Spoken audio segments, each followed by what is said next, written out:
Looking for a fast-charging, ultra-responsive stylus for your iPad? Meet the 2X Fast Charge Active Stylus Pen, designed for 2018 to 2025 Apple iPads. Take your creativity and productivity to the next level. Click the link in the video description to shop now on Amazon. Tragic Emile Solil's body, kept in freezer. Top cop suggests in another shock update after grandparents arrested. Emile Solil's remains were likely stored in a sterile, freezer-like condition before being found, French cops investigating the case believe. The hunt for answers continues into the 2-year-old's mysterious death, with several crucial lines of inquiry ongoing. Emile was found dead in the French Alps over 8 months after he first disappeared on July 8, 2023.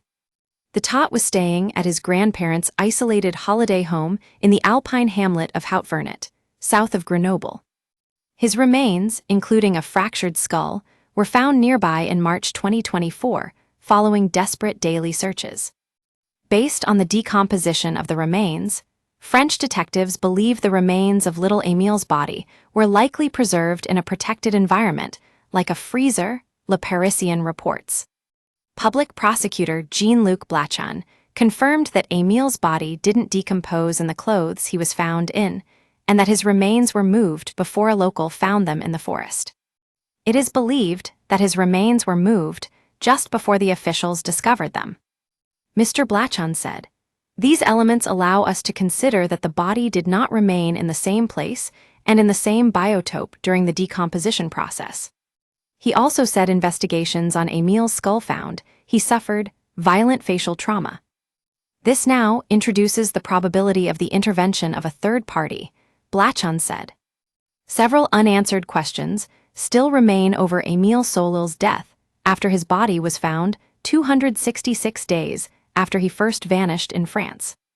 Ever since the tragic discovery of a body, police have been looking into whether Emile was possibly murdered and who may be responsible for his death. Emile's grandparents Philippe and Anne Vedovini, both 59, were quizzed by cops for 17 hours. The Vedovincis were arrested in dawn raids along with 2 of their adult children, identified as Emile's aunt and uncle. All faced charges of intentional homicide and concealing a corpse, a statement released by Aix-en-Provence prosecutors said. But all 4 have since been released from custody. Mr. Philippe is also still under investigation in connection with an entirely different case relating to sexual abuse at a Roman Catholic school in the 1990s. He has always denied the claims and soon transformed his life into being a monk. The granddad also admitted to 15 minutes of inattention before the child vanished. A source close to the investigation told La Dépêche the 2 witnesses who confirmed that they saw the child walking alone at the time of his disappearance, are reliable people who they trust completely. Another shocking twist recently hit this case after Father Claude Gilliot, who baptized the 2-year-old, allegedly died by suicide and left a chilling suicide note. Gilliot, 85, reportedly left a suicide note when he was found after a massive overdose, according to an investigation source.